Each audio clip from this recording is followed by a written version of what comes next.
Riko mengambil foto itu sebelum menaruhnya lagi. "Untuk apa kamu ngubur ini semua?" Mira terus menggeleng. Ia tidak tahu harus menjawab apa. Semuanya masih samar. Riko mengambil sebuah buku tua dari kotak itu. Namun Mira justru berdiri. Matanya tertuju pada papan tulis terbalik di tembok. "Bantu aku ngangkat papan ini," katanya. Riko tidak mengerti, namun ia setuju membantu Mira. Saat mereka membalik papan itu, Riko tercengang sejenak. "Kapan kamu buat ini?" kata Riko mengamati setiap detail yang ada di dalam papan. Mira mencoba mengingat-ingat. Samar-samar semua kembali. Setiap malam Mira mengerjakan ini, namun ia sendiri tidak tahu menahu kenapa mengerjakan hal-hal seperti ini. Riko mendekati. Dirinya masih takjub mengamati setiap coretan dan kertas-kertas yang tertempel. Ada banyak sekali tulisan yang Riko tidak mengerti. Salah satunya adalah Padusan Peto dan Rinjani. Apa itu Rinjani? Mira menoleh menatap buku, mengambilnya, membuka lembar per lembar sebelum sampai di satu titik halaman. Mira menunjukkan pada Riko.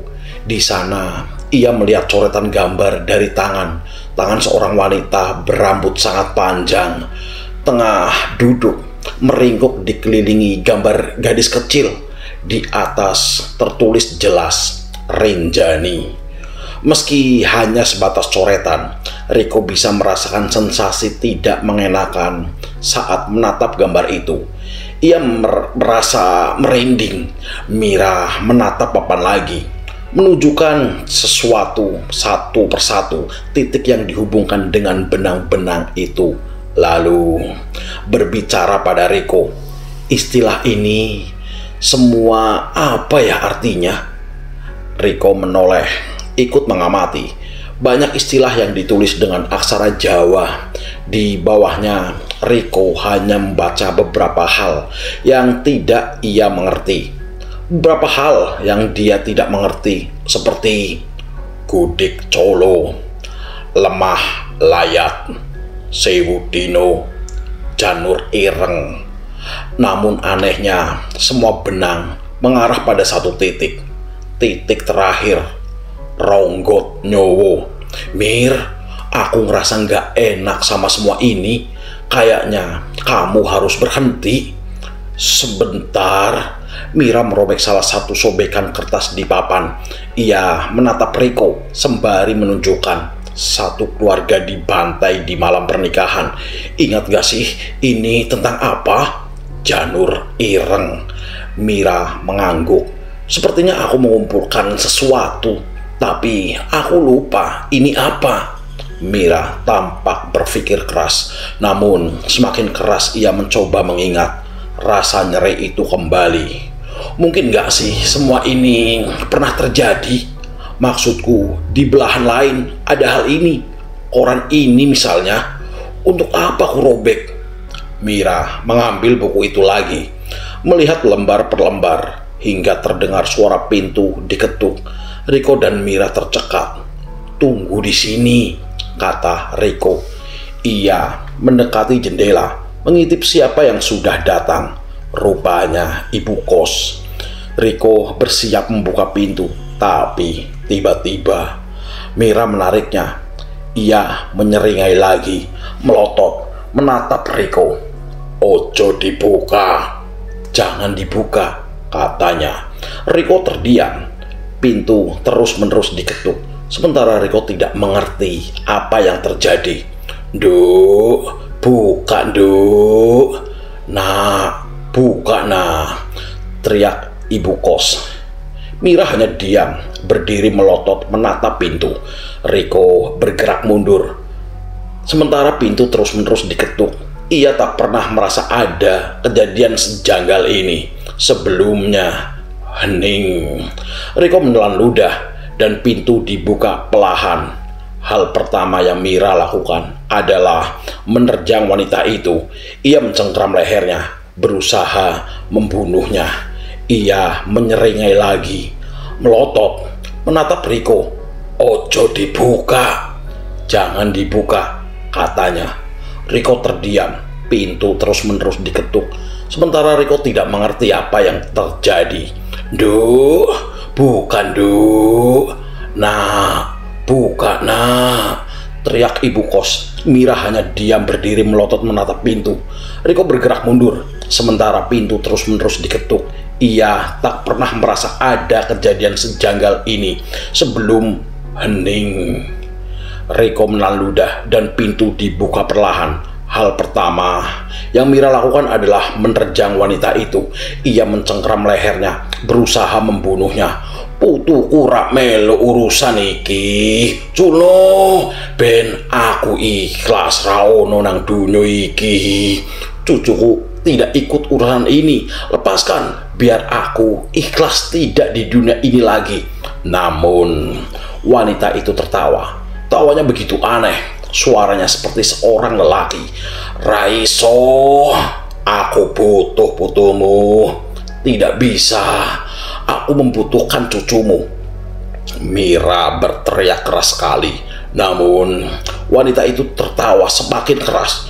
Mira mencengkeram terus-menerus lehernya.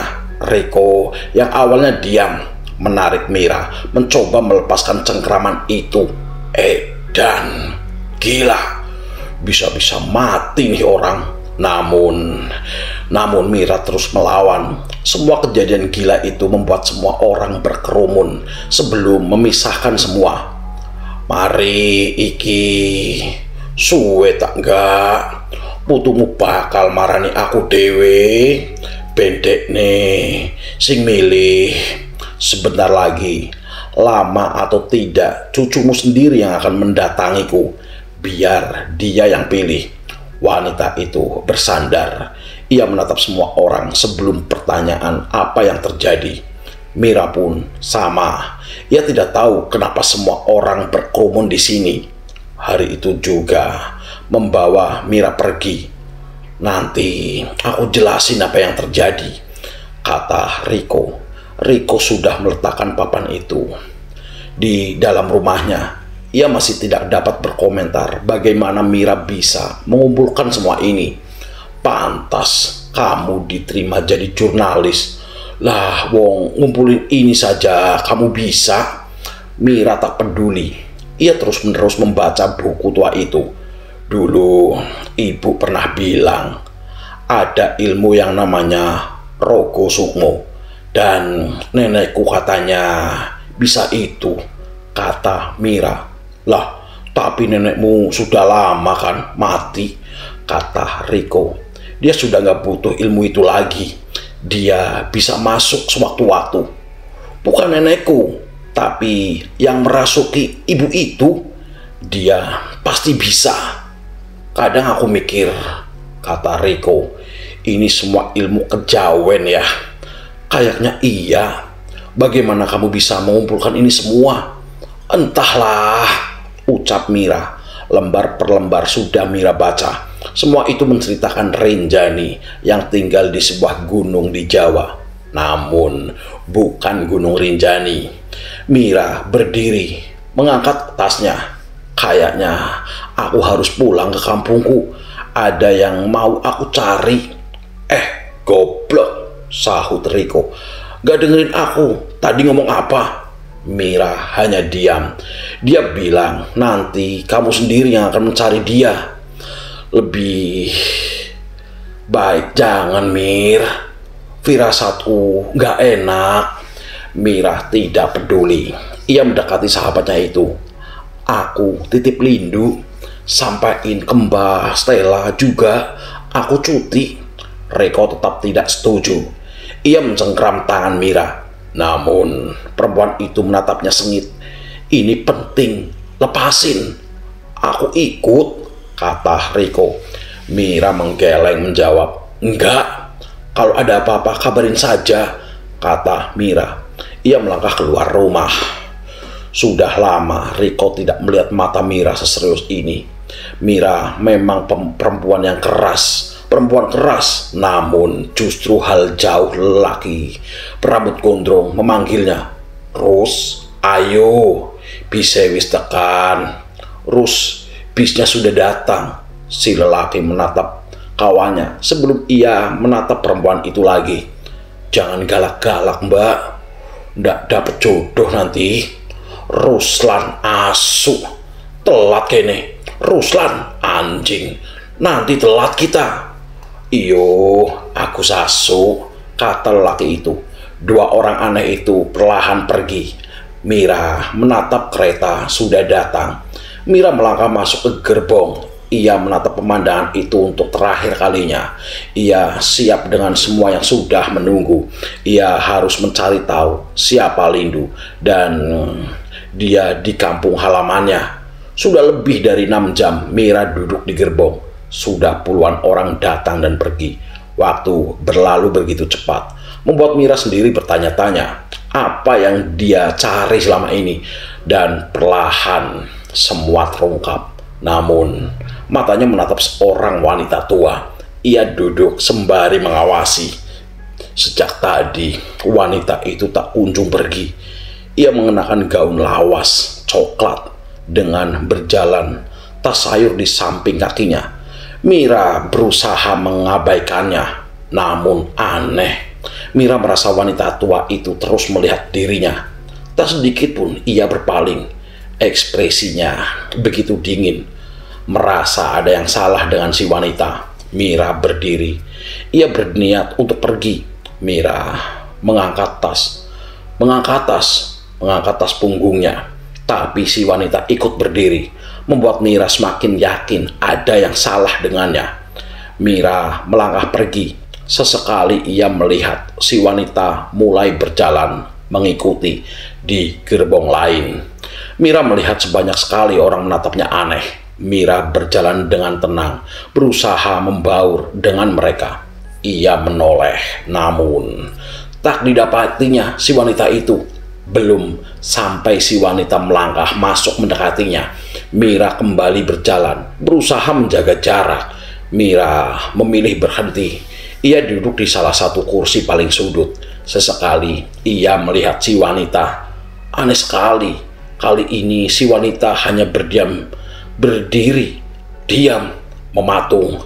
Mira mencoba tenang. Ia terus meyakinkan dalam dirinya, tak ada yang salah. Tak ada yang salah dan tak ada yang salah. Berulang-ulang kali di jendela hujan deras turun. Langit mendung. Sementara kereta mulai memasuki area persawahan. Mira merapalkan jaket, memeluk tas punggung, sembari sesekali mengawasi. Si wanita masih berdiri. Tapi anehnya, tak ada satupun orang yang merasa terganggu dengan kehadirannya. Seseorang lelaki yang duduk di depan Mira juga bersikap aneh. Saat mata mereka bertemu, ia langsung membuang muka, seakan melihat sesuatu yang mengerikan. Mira menatapnya lekat-lekat, tangannya gemetar hebat, sembari mencengkram koran. "Pak," tanya Mira. Si lelaki tersentak, kemudian pergi. Kepergian lelaki itu membuat Mira semakin bingung. Ia menatap ke tempat di mana wanita itu berdiri. Ia masih di sana. Namun sesuatu terjadi. Hening. Mira tak bisa mendengar apapun. Bahkan suara hujan di luar jendela pun tak bisa ia dengar. Si wanita mengangkat tangan menunjuk. Saat itu juga fenomena itu terjadi. Semua orang yang ada di dalam kereta itu berdiri menatap Mira. Semuanya. Mira bersiap. Ia menggenggam rapat tas punggungnya. Si wanita melangkah mendekatinya. Semakin dekat. Semakin mendekatinya. Semakin dekat. Dekat dan dekat. Duh. Mira menghantam kepala si wanita dengan tas. Mira mendudukinya, terus memukul-mukul kepala si wanita. Mira begitu kalap, teriakan si wanita membuyarkan semuanya. Ia terus meminta-minta tolong dan Mira baru sadar. Di sekelilingnya orang-orang berkerumun untuk memisahkannya. Yang terjadi berikutnya, Mira terguncang, bingung. "Ini minumnya, Mbak," kata seorang lelaki petugas stasiun. Mira duduk di dalam ruangan itu, dimintai penjelasan. Nyapo toh, antemi ibu koyo wong kesurupan. Kenapa sih Anda memukuli ibu kayak orang kesurupan? Maaf Pak, saya juga tidak tahu, kata Mira menunduk. Si petugas melihat kawannya. Ia memberikan gestur tangan. Stres. Mira menoleh. Si petugas tampak tidak enak hati, tersenyum sebelum melihat keempat lainnya. Saya tidak stres Pak. Si petugas setuju, karena seharusnya stres mungkin ibu yang dipukuli, disiksa di dalam gerbong. Sebenarnya Anda beruntung, dia nggak nuntut. Anda boleh pergi. Tapi sebelumnya, buku apa ini? Mira menatap buku yang dibawa. Buku itu tampak begitu usang bila diperhatikan lagi. Itu peninggalan keluarga Pak. Si petugas mengangguk, mengambilnya. Anda mau kemana? Mira mengambil buku, membuka lembaran di dalamnya, menunjuk pada si petugas. Ketika si petugas melihat itu, ia menatap Mira, melotot, sebelum memanggil kawannya. Wajah mereka tampak begitu panik sebelum mengatakan, Mbak, boleh pergi sekarang, kata si petugas tiba-tiba. Monggo. Hujan masih turun. Mira melangkah menembus jalanan. Masih terasa aneh. Semua orang yang berpapasan dengannya seakan-akan melihat dirinya begitu dingin. Begitu membuat Mira tenggelam dalam kengerian yang ia ciptakan sendiri. Mas, bisa anterin ke sini? Tanya Mira kepada seseorang yang duduk berteduh. Mira menunjuk tulisan dalam bukunya. Namun, seperti yang lain, ia tiba-tiba pergi, meninggalkan Mira seorang diri. Asu, ucap Mira lirih. Sudah lebih dari 10 kali ia diperlakukan seperti ini, tanpa dapat satupun orang yang mau membantunya. Mira terpaksa tidur di stasiun. Saat itu ia bertemu lagi dengan si petugas. Mbak, yang tadi tuh. Iya. Mira melangkah semua orang yang berpapasan. Anterin ke sini, tanya Mira kepada seorang. Tanpa dapat satupun, Mira berdiri menatapnya. Saya tidak dapat tumpangan Pak. Si petugas kemudian duduk. Ia menatap Mira. Ya sudah, saya antar saja ya. Hujan sudah reda, namun mendung belum juga pergi. Si petugas stasiun memberi Mira helm sebelum mengeluarkan motor butut tahun lawas. Mira menaikinya. Perlahan motor berjalan pelan sebelum akhirnya menembus jalanan. Di sana ia bercerita tentang desa itu. Terakhir saya ke sana itu sudah lama Mbak. Ia melihat Mira dari kaca spion. Kalau Mbak bingung kenapa banyak orang menolak, sebenarnya karena sesuatu. Iya, sesuatu, katanya. Di sana si petugas menelan ludah tampak ragu. Ada brangos. Brangos itu apa Pak? Si petugas diam. Saya tidak bisa ngasih tahu lebih jauh, katanya. Brangosnya muncul juga baru beberapa tahun ini. Saya belum pernah lihat. Saya juga penasaran sebenarnya. Muncul maksudnya? Ya muncul Mbak. Motor mulai memasuki area jalanan tanah. Di kiri kanan jalan banyak sekali bambu. Belum pernah Mira merasakan perasaan setaut ini. Namun setiap motor melaju, ketakutan itu terus menumpuk. Pelan sekali, seperti sesuatu berbisik-bisik di telinganya. Mira mulai melihatnya. Kerumunan orang berjalan bersama-sama. Si petugas menghentikan motornya. Mohon maaf Mbak, saya pikir saya berani loh tadi. Ternyata ciut juga nyali saya. Ia menunjuk kerumunan orang itu. Mereka hanya warga desa di sana. Mbak, ikut saja mereka. Ngapunten, saya harus balik. Meski aneh, Mira melangkah turun. Setelah berterima kasih, Mira mendekati kerumunan. Orang-orang itu memandang Mira dari kejauhan. Meski ragu, Mira berjalan mendekati. Di depan gapura desa, Mira bisa melihat pohon besar. Salah satu dari mereka mendekati Mira, bertanya kedatangannya ke sini. Mira menurunkan tasnya, bersiap mengambil buku itu. Namun, dia ingat bila ia menunjukkan buku itu, Mira takut mereka akan bereaksi sesuatu yang tidak diinginkan. Lantas, Mira mengatakannya bahwa ia adalah jurnalis yang datang untuk meliput desa ini. Pandangan orang-orang itu tampak tidak senang. Tak ada satupun yang senyum. Namun, Mira melihat sesuatu di salah satu rumah. Mira menatap banyak sekali anak-anak kecil perempuan. Mereka berjalan, berlarian di depan sebuah rumah. Tak beberapa lama, anak-anak perempuan itu menatap Mira sebelum tersenyum kepadanya. Mira melinding melihatnya karena setelahnya seseorang mendekatinya, berbicara dengan si lelaki yang mendatanginya Mira. "Pak, sampun sedo. Pak, dia sudah meninggal." Meski orang itu masih tidak senang dengan kehadiran Mira, namun akhirnya mereka membiarkan Mira begitu saja.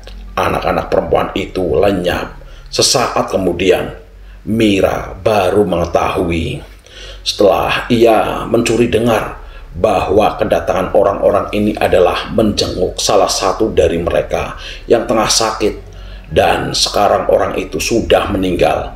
Mereka berkerumun di rumah duka. Mira masih mengawasi dari jauh, bertanya-tanya kenapa tak ada seorang pun bersahabat dengan kedatangannya. Mira semakin tidak mengerti bagaimana ia mencari semua ini bila tak ada satupun yang mau membuka mulut. Mira berdiri, masih menatap rumah duka. Ia melihat orang-orang itu menggendong mayit sebelum meletakkan di ruang tengah. Orang-orang mengelilinginya.